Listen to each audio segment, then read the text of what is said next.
জহর সরকার যেন খাঁটি জহুরি। চিনেছেন তিনি।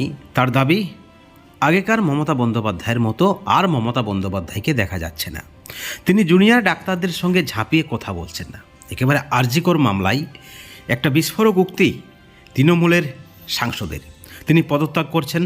তিনি জানিয়ে দিয়েছেন 11 সেপ্টেম্বর তিনি দিল্লি যাবেন এবং উপরাষ্ট্রপতি জগদীপ ধনখড়ের কাছে তিনি তার ইস্তফাপত্র জমা দেবেন। এবং সূত্র মারফত যে খবর রয়েছে, ইতিমধ্যেই তার পদত্যাগে পুনর্বিবেচনা করার জন্য দাবি জানিয়েছেন মুখ্যমন্ত্রী, যেমনটা কিন্তু খবর। কিন্তু তাতেও তিনি রাজি হয়নি।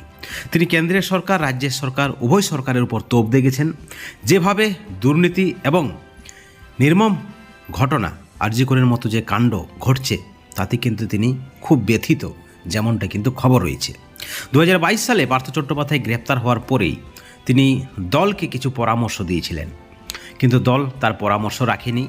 কিছু নেতার দাপটে যেভাবে দল চলছে তাতেও তিনি খুশি নয়। অবশেষে জনসাধারণের কথা ভেবে তিনি ইস্তফা দিতে চাইছেন, রাজনীতি থেকে সন্ন্যাস নিতে চাইছেন।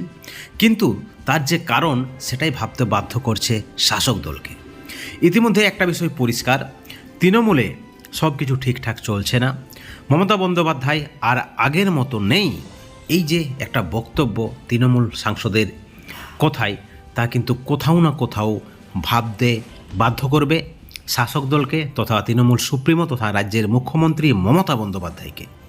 বন্ধুগণ, আরজিকরের ঘটনায় তৃণমূলের সাংসদ যে দাবি করেছেন যে সরকার যে শাস্তি গ্রহণ করেছে তা স্বল্প, শাস্তিমূলক যে পদক্ষেপ গ্রহণ করেছে তা স্বল্প এবং অনেক দেরি হয়ে গিয়েছে। অর্থাৎ রাজ্যের ভূমিকায় কোথাও না কোথাও তিনিও প্রশ্ন তুলে দিলেন এবং একই সঙ্গে মুখ্যমন্ত্রীর যে পুনর্বিবেচনার দাবি তার ইস্তফা সম্বন্ধে, সেটাকেও তিনি একেবারে নস্যাৎ করে দিলেন এবং কোথাও না কোথাও একটা পরিষ্কার বার্তা দিলেন শাসক দলকে। এই ভিডিওর পরিপ্রেক্ষিতে অবশ্যই আপনাদের মতামত আপনারা চ্যানেলের কমেন্ট সেকশনে কমেন্ট করে জানাবেন এবং এই ধরনের আপডেট পেতে অবশ্যই চ্যানেলটিকে সাবস্ক্রাইব করে রাখবেন। Thank you.